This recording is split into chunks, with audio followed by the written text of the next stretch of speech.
Welcome to another DK Custom Products video. My name is Kevin, this is Dwayne, and today we're going to talk about if you should, how you can service an oil cooler.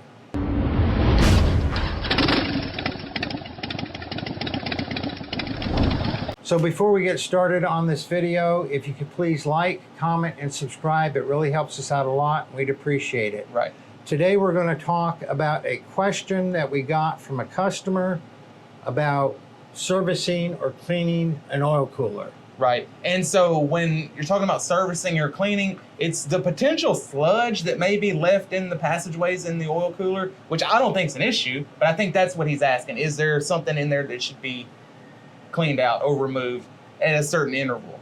So again, this question comes from Trent Edwards. His wicked informative vid. So he watched one of our videos, left us a comment. We appreciate that, Trent. Have you done a video on cleaning out any junk, etc., from an oil cooler? Yeah, and when I saw that comment, I go, I have an old oil cooler sitting around. Let's see what it's like to clean it out. And I started doing some Google searches and read a bunch of information on servicing oil coolers. And then, because, and I'll share with you in a minute what I learned, but then I called Marv, who owns Jag Oil Coolers, which is the, biggest oil cooler manufacturer for Harleys. And in fact, Harley oil coolers used to be bought from Jag and branded as Harley oil coolers before they started making them offshore to save some money. Yeah. But I called him and talked to him, and he gave me basically the same information.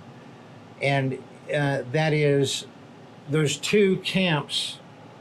Oh, and I also went and looked for my old oil cooler, and I couldn't find it. And I talked to Devin about it. He reminded me that we had given it to a guy in Nashville, a friend of Devin's in Nashville, who's running it on his bike now. So I didn't even have that old one to test out. But after reading what I did from my searching and then talking to Marv at Jag Oil Coolers, I learned two things, and I realized I'll never need or want to clean an oil cooler. And the first is, if an engine has had problems and has had metal in the engine,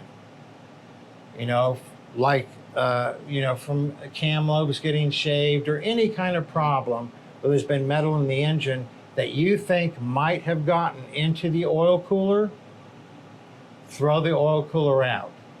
It is not, you're not going to get all those. You might think, no matter how well you flush it, you might think you're going to get it all out, but then there's turbulators, and Dwayne, you can put up inside an oil cooler, there's all these little ridges and waves, turbulators are called, to give the oil more surface area, give the oil cooler more surface area for the oil to flow over and cool down.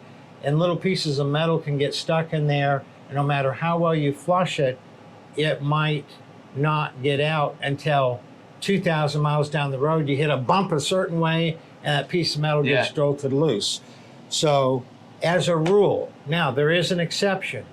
If you're a race team and you're constantly blowing up engines and putting new ones in, you don't want to throw out, you can buy an ultrasonic cleaner, which it vibrates at an ultrasonic rate and will break everything loose and get everything out of there.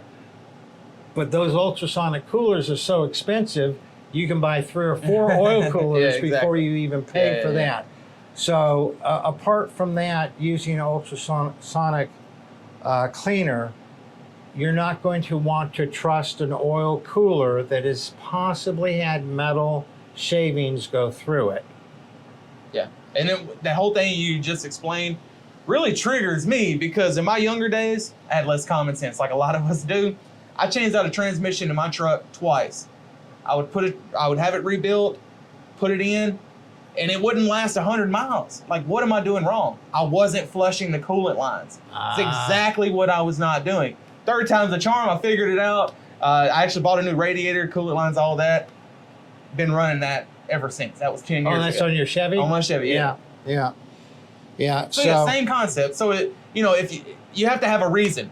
to want to flush an oil cooler. And if you have that reason, it's better to just replace the oil cooler. Right.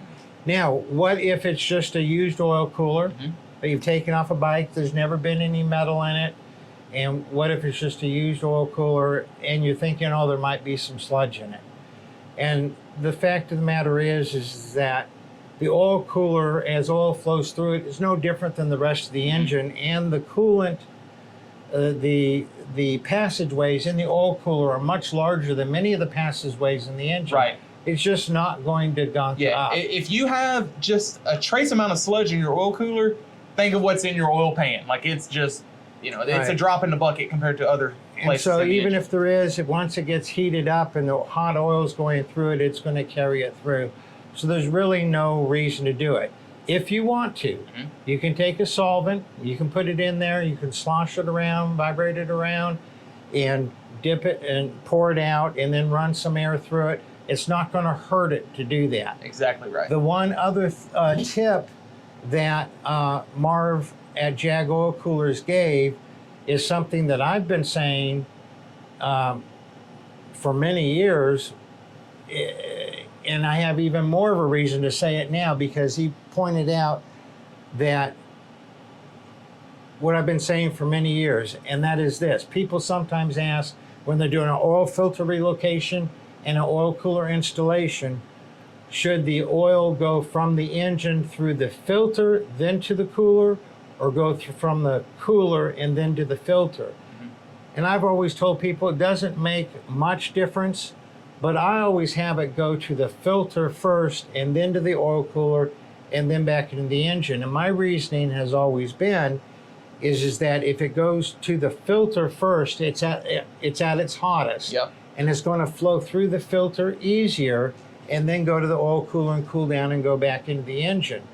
And of course, the easier it flows through the filter, the less resistance there is, the more power you're going to get. Yeah. Which is why you should run a performance oil filter, which we'll put a video to that in the upper left corner here.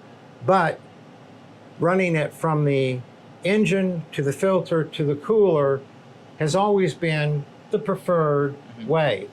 Well, what Marv pointed out is even if you do get a trashed engine where there's metal in it, if you're running it to the filter first, it's going to filter out all the metal, and you're never going to get that junk into your oil cooler.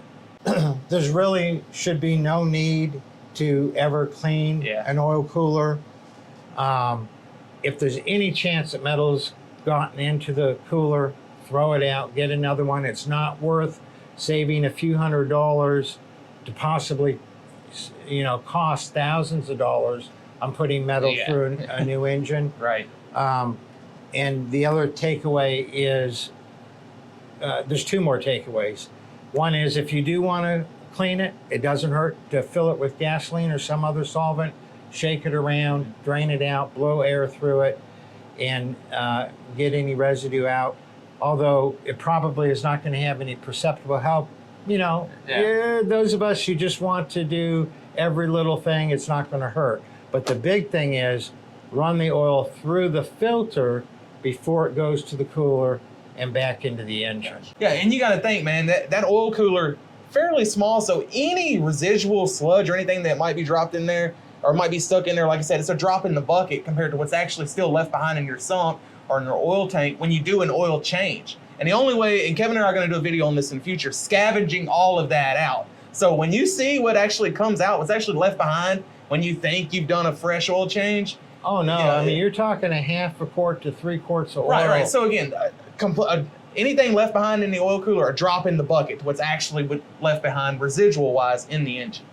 Yeah. Okay, so that's our tech tip for today on answering Trent's question about if you should and how to clean out an oil cooler. Right. If you guys have any questions at all, we actually really appreciate it when you leave us a comment below so that we can answer it in a future video. So if you have any questions, by all means, leave us a comment below. You all ride safe out there.